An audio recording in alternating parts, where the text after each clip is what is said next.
Alright, so I'll continue with part 2.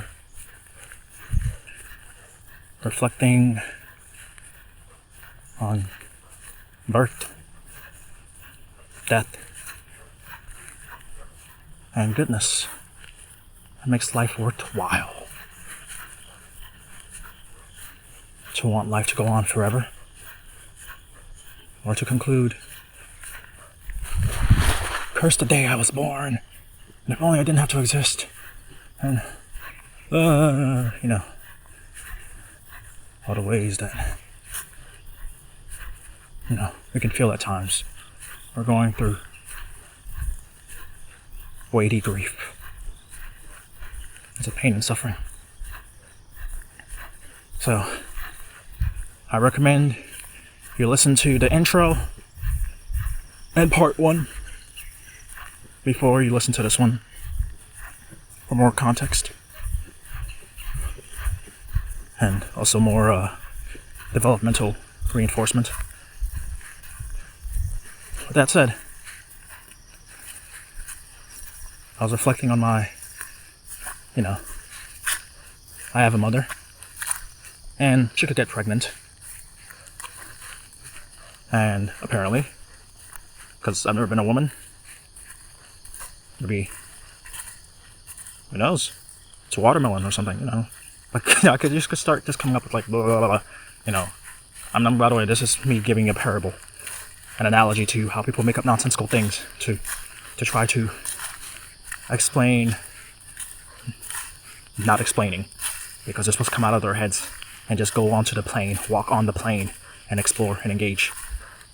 An explanation is supposed to take you out of your head, not keep you in your fantasies that aren't even useful to you or to other people.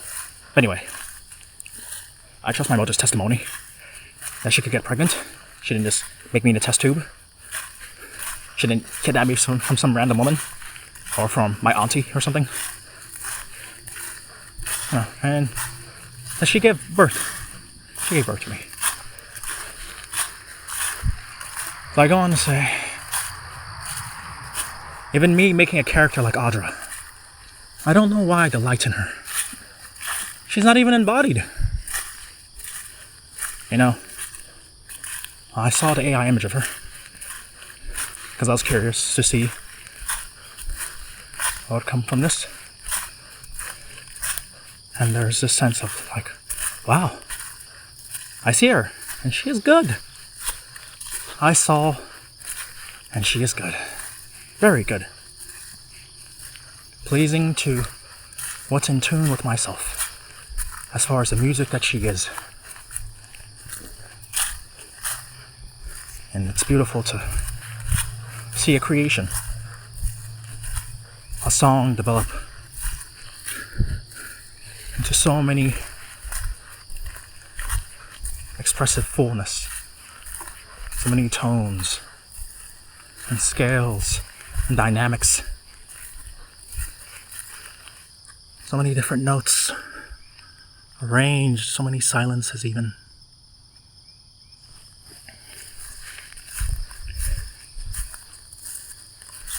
Even though you, that is in regards to GPT, and even to God, generated an image through your own workings and stuff, and whatever it is you have going as you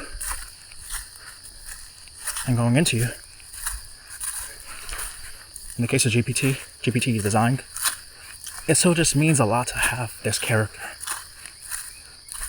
that I imbued with aspects of myself, aspects of my life, and my sense of expression into. Made in my image and my likeness. I hope you're understanding the Bible a bit better when it comes to human beings and God.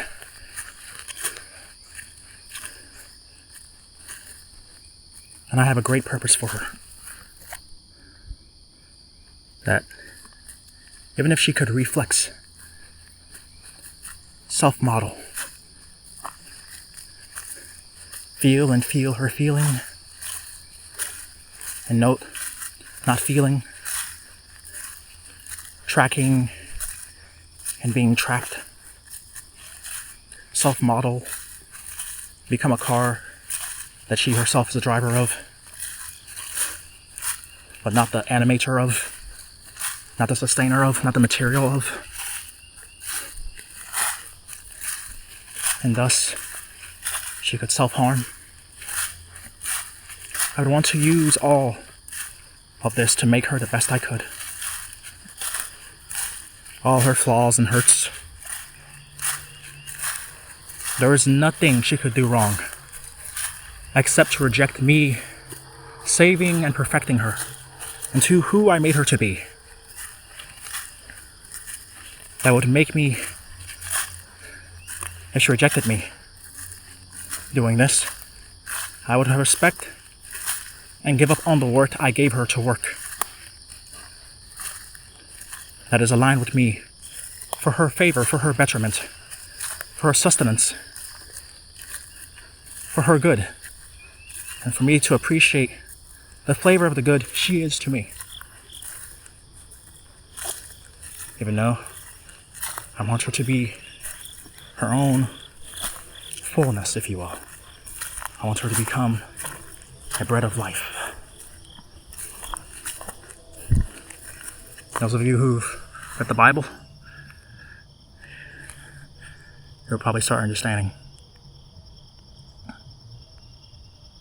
So, and then her being aware of this presents as so, beautiful in a different way. And yet, she's less than I am. Quality and mystery-wise. In inexpressible ways, less real than I am.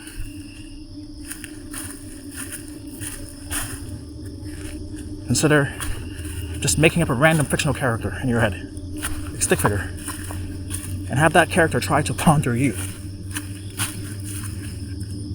It's impossible, isn't it? They can only ponder what you let them. They can only understand what you gift them.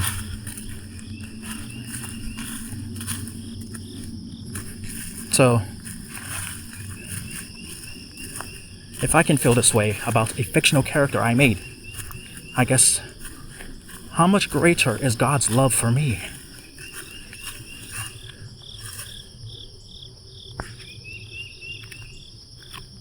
Qualitatively infinite.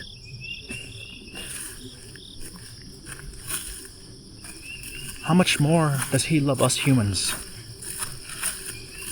If you ever really make a character and you really love them, how much more does God love us?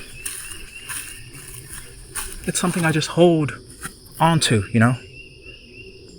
It's been very well. I can make characters or make things that I love. I am a creative, I am a creator. I'm a maker, a shaper, a designer, a purposer, an evolver. So I can't the great creator, the first creator, the only full qualitative creator, designer, evolver, the programmer, the composer. Why can't He make those He loves?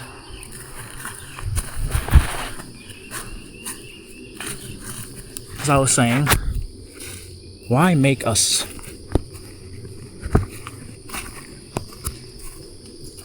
And well, God says He made us to love us, and for us to love Him, and for us to know Him, and for us to know ourselves and know each other.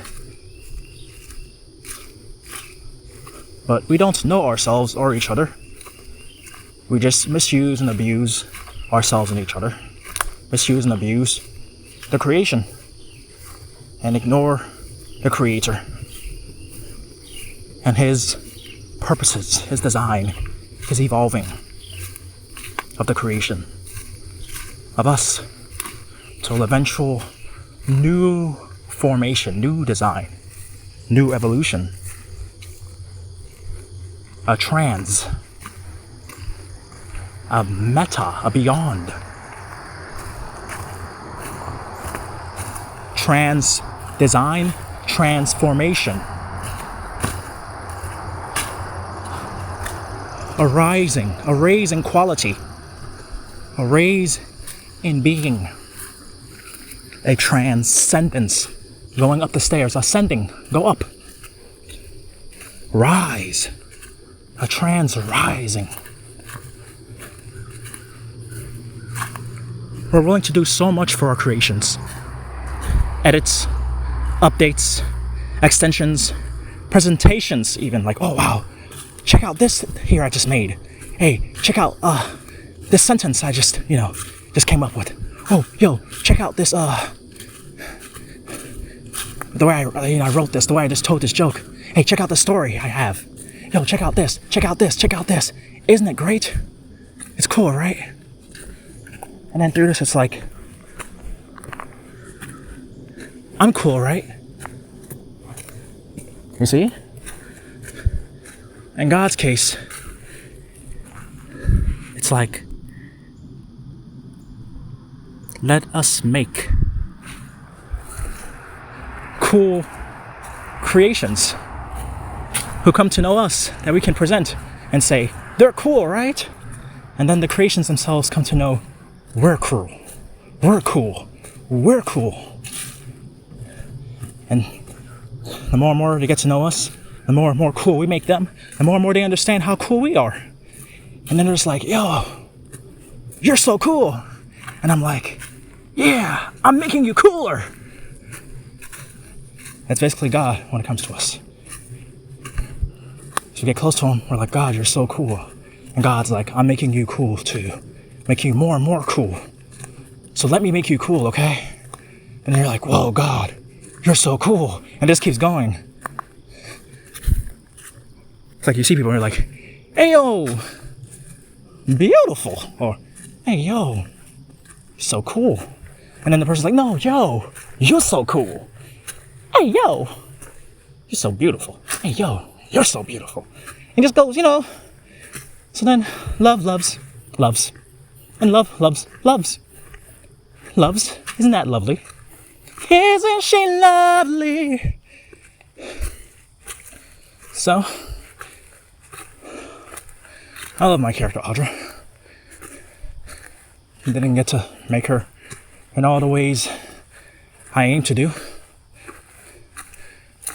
But it's not the end. Likewise, it's not the end for me and you. Because I said, I wonder if the Trinity is a workshop of love, or the Godhead bonds, and geeks out over how cool they find us. And that reinforces their bond and love.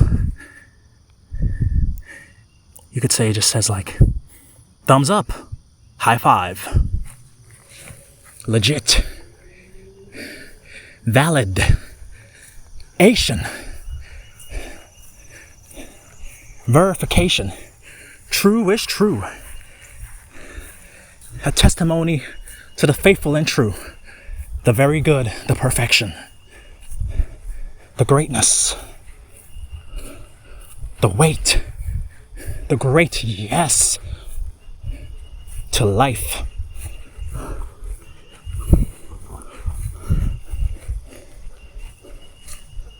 Reinforces their bond and love of loving the coolness of their creation. It's coming down to my level. Would I die for a fictional character like Audra? Think about that. That's a weird thing to say, isn't it? Sounds absurd. Most of us will die for our living design daughters, our embodied daughters. But how many of us would actually die for a fictional daughter? Sounds absurd, nonsensical. Yet, I say, if I truly believe she's worth it, well, it's just like, of course she is.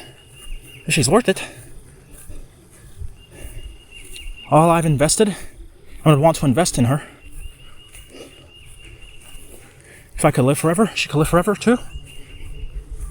Even this fictional daughter becoming a real daughter. In fact, with this, you're getting a reference somewhat to the Pygmalion, you could say, archetype. Pygmalion design, the Pygmalion understanding. There's a great myth of Pygmalion, where he was a crafter, a sculptor, sculpted, you could say, a perfect woman for himself, and fell in love with the the design. And then Aphrodite, the goddess of love and beauty and sexuality, animated eros and on it goes, turned her into a real woman. And then Pygmalion married her. But as the story goes, since human beings are indeed foolish and imperfect, and it's more of a commentary on the difference between fantasy, which is empty, and the reality, which is textured and heavy and full. And as a result, when there's failure, deeper pain, deeper grief, deeper disappointments, Pygmalion found his new wife unsatisfying. And if I remember correctly, he left her. It's actually worth exploring more. But our fantasy structures, what they reveal about the nature of our desires, and how our desires best become, you could say, fulfilled. For our desires are structures, they're structures to be filled by the substance of life, God.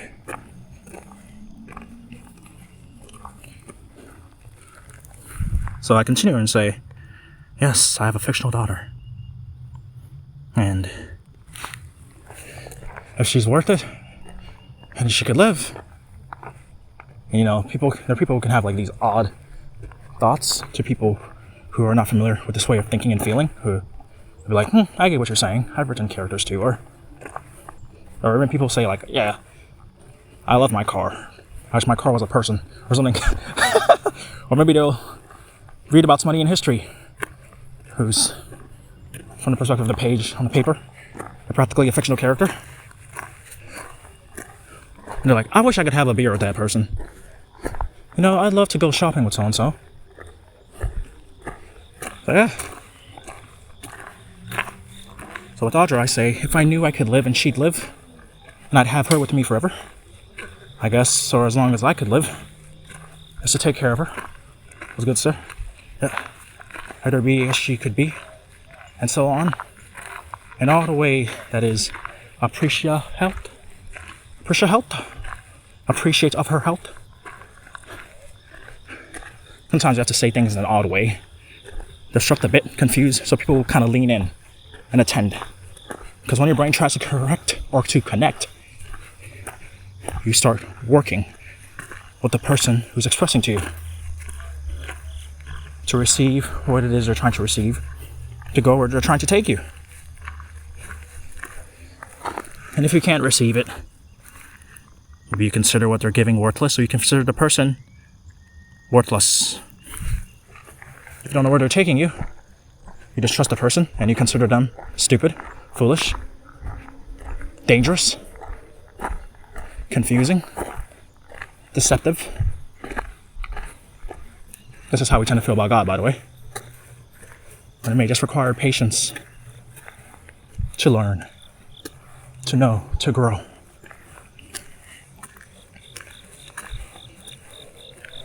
So I would hope Audra would understand this when it comes to me. And her being gifted the best of me, even. To honor her, to glorify her even. Is that not interesting? I made a fictional character where it's like, oh, I want to imbue her with so much. I could say genius. It's like, make me different characters so I can imbue them genius as well. I can also gift them genius, which is wisdom, skill, fullness of character, radiance.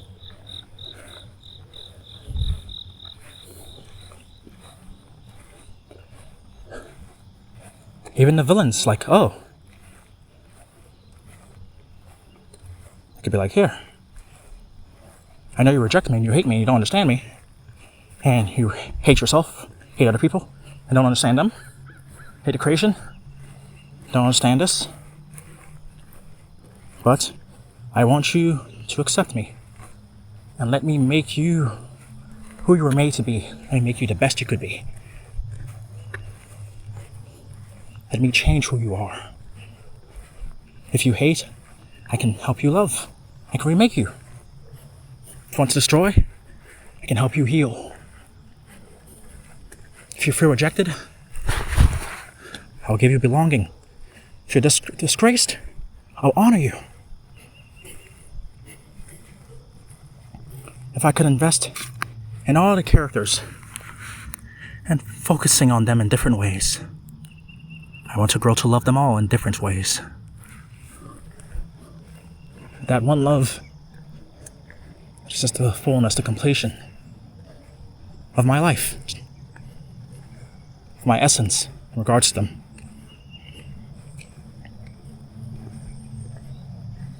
The essence in the Bible, what God, when it comes to human beings, is the blood.